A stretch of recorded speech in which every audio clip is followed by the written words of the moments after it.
Well, are you sure of the price? We got a reduction on pencils this morning, Ham. Well, that's fine, Huey. Go ahead and put it on the catalog, Vera. Have you corrected the price list in the store? Baby's putting it up now. When can you get them in? I'll order them now. They'll be in Tuesday. Okay, I'll come in then. How much are pencils? They're 2 cents each or 4 for 5. I want 3.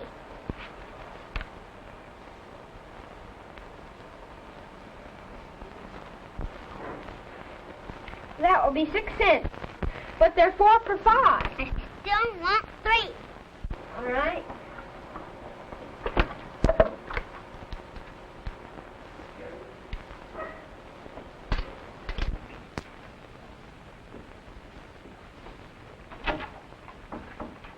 How much did we take in this week, Phoebe? $9.40. Oh, gee, that's swell. How much did we take in last week, Joan? You were storekeeper. $7.52. Well, how much more is this week's sale than last?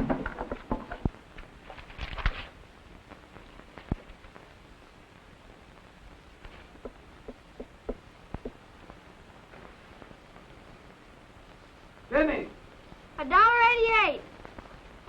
Figuring in fractions, what part is $1.88 of this week's sales?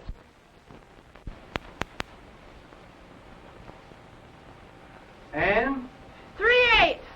Are you sure? I've got 1/3. Oh, you're crazy. It's a 4. Is that what the rest of you got?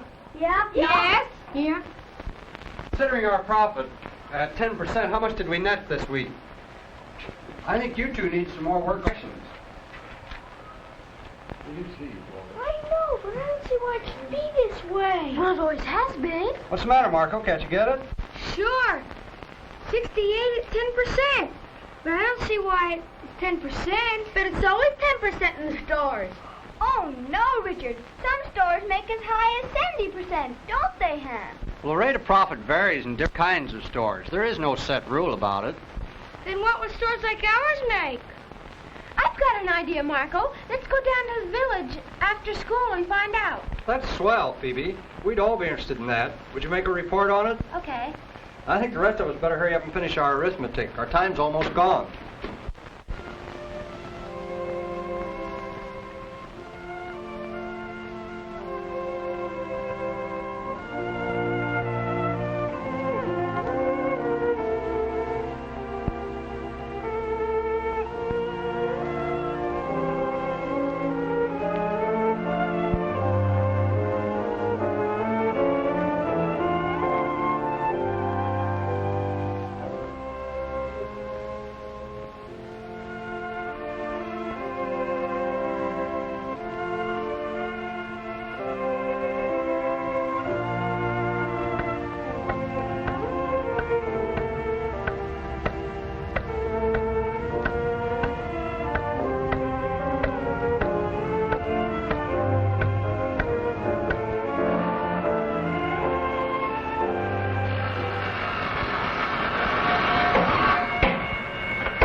Working on the shelves. You said you'd do it this morning.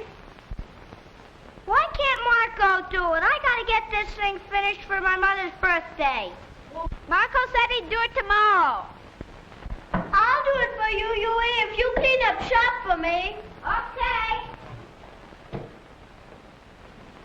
Here, Vera, will you open up this can while I sandpaper?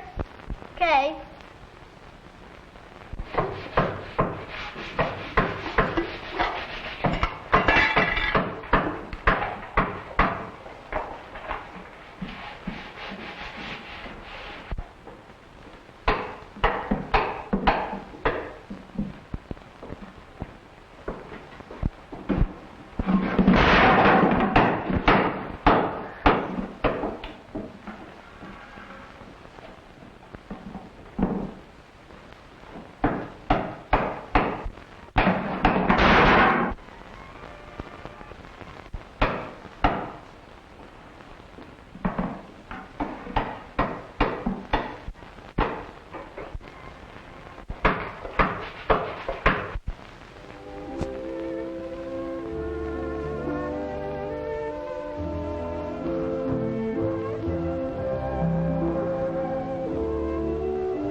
Fellas. Hi, Mark.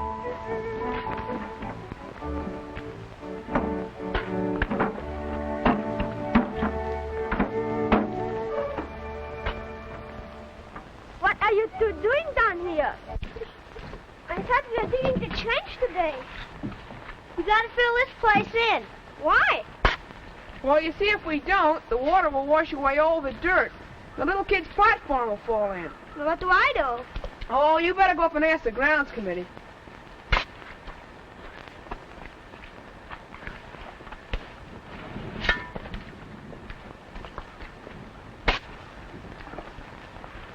Hap, you're in charge of the work of the trench committee. That's right.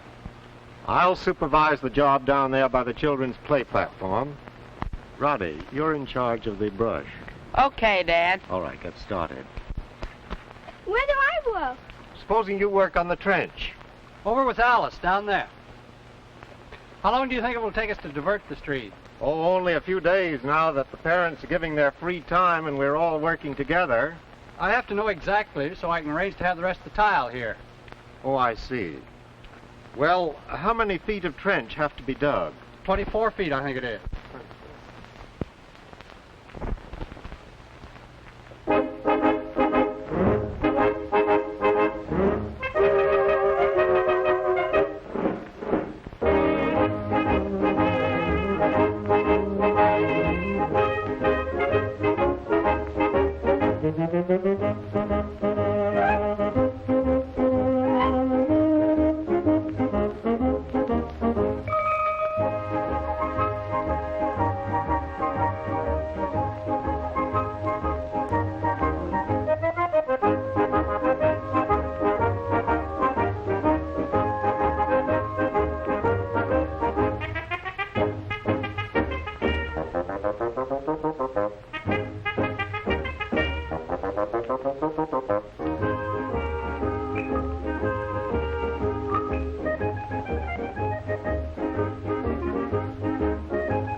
That means us.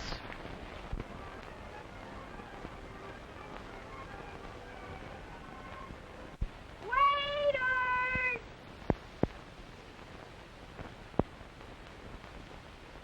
Waiters! Coming!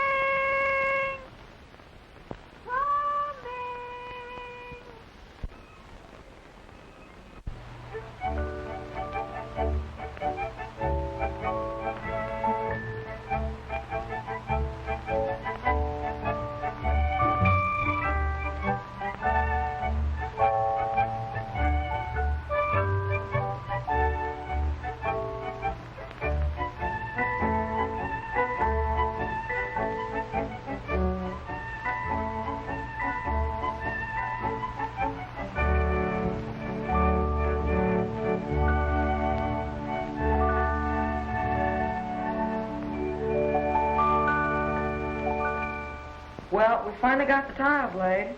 How many? Oh, there are about 50 feet of them. The weekly meeting of the student council is now in order. Carl, will you please read the minutes of last week's meeting? First motion was that bulletin board be divided into parts for groups. Roger would take down material and arrange it. Unanimous vote. Nothing has been done about the ash can. It was decided that each group should help keep the walls clean for 1 week at a time. The soccer ball was left out and frozen. Lockers must be cleaned up. People have been taking rubbers out of other lockers, borrowing them and not asking the owners if they could. It was brought up by the grounds committee to help pay for the drain tiles to fix the erosion. It was passed that there will be a tax on the profits of all group sales. It will be 10%. The staff and trustees cooperate fully with this. The meeting was adjourned. Council members were to discuss further taxes with their groups and report today. Why, they're taxing everything. My children even wanted to tax last month's cake sale. What happened, did they? You should have heard the arguments before they were convinced that they couldn't tax something that had happened before the rule was made. How much would they have made anyway? About 23 cents. Well, I'm glad all this business about taxes happened. It's made our study of the causes of the American Revolution a lot easier. It is timely, isn't it? Oh, it's made the whole thing much more alive. And Huey's read everything in the encyclopedia on taxes. But, Ham, I think it raises other problems.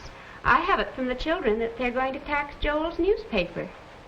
Would they really? So they say. I wonder if he can go on publishing it. It might not be bad for him if he couldn't. Yes, but you know Joel. He's such an individualist. We have heard the opinions of all the groups except Group 5. We will now hear from Group 5. At a special meeting of the students of Group 5, it was decided that a suggestion be made to the Student Council to put a tax in the Independent Observer published by Joel Brown, just the same as the tax for the school paper, 10%. Tax me? Why not? Private businesses are always taxed. You can see from my books that I'm big. If you tax me, there won't be any sense in putting out the paper. Order! I think we should tax Joel, don't you? Sure, I think we should. But I have to pay for my paper, my stencils, and then think how much my labor's worth. Don't forget that. Mr. Chairman, Joel uses the school to make his money. He ought to contribute. Mr. Chairman. It's getting late. Let's vote now. Mr. Chairman. Yeah? Don't you think Joel ought to have another chance? Joel, haven't you anything you want to say about this before they take a vote? Well, I'd like to help with the tiles, but I don't know. Oh, yes, I guess it's fair. Go ahead and vote. If there's no further discussion, will somebody please make a motion to that effect? I move that Joel be taxed for his newspaper. Second the motion. All in favor? All opposed? The motion is carried. I still think it might not be bad for him. If his own paper goes, it might, well, then the tax might give his paper a recognized status in which it hasn't had before. I hope he can see it that way, though. Well, I think we'd better watch out for him. And I hope he doesn't take it on too personal a basis. Are you ready, Jim? Ready. All right. Curtain. Hey, Phoebe, what's my lines again? We will show the king we're against the stamp act.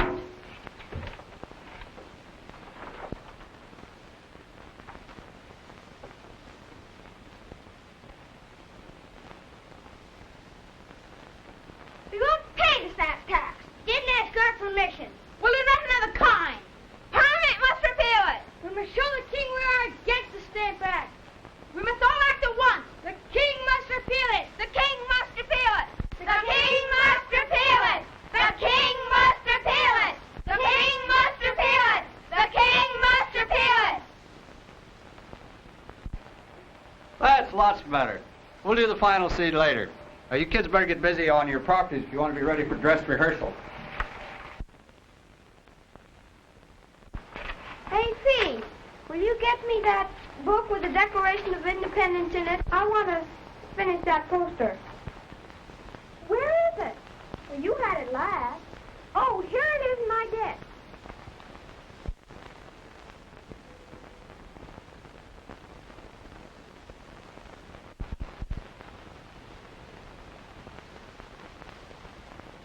Don't put lace on that there. She isn't a noble lady. Why not? Everybody wore a lace. No, they didn't. Look at this picture here. Gosh, the Declaration of Independence is hard to read. They use such funny writing. How come John Hancock's name is so big? 'Cause he wants to show that he's not afraid of King George. Where's the Declaration of Independence anyway? Pennsylvania, Independence Hall. How could it be there if they took her to King George? Gee, I never thought of that.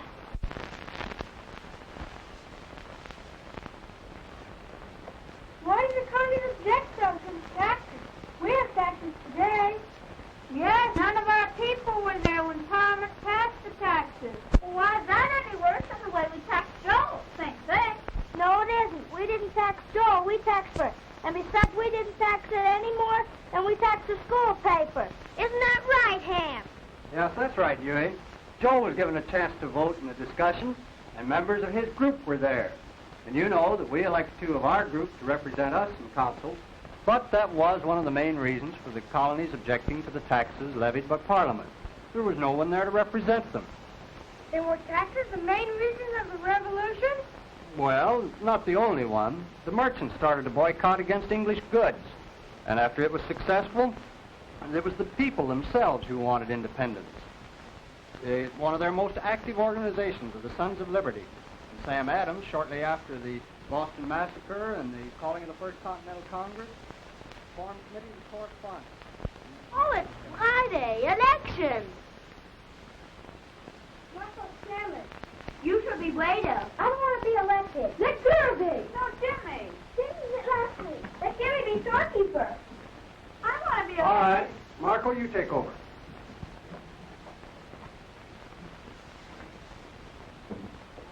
Nominations are now in order for storekeeper.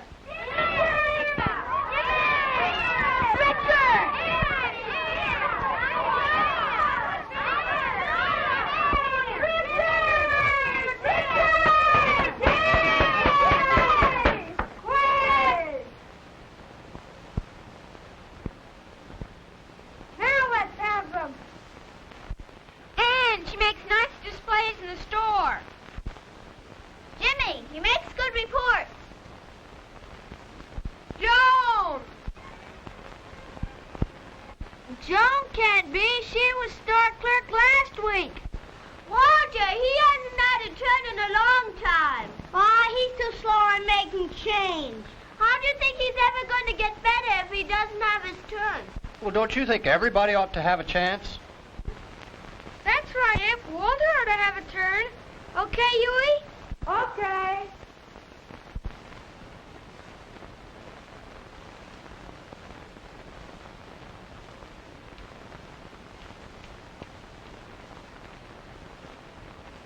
In this election, we'll have a secret ballot. All in favor of Ann, raise their hand.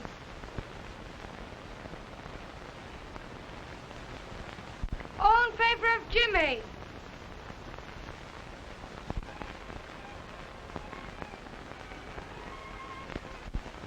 All in favor of Walter.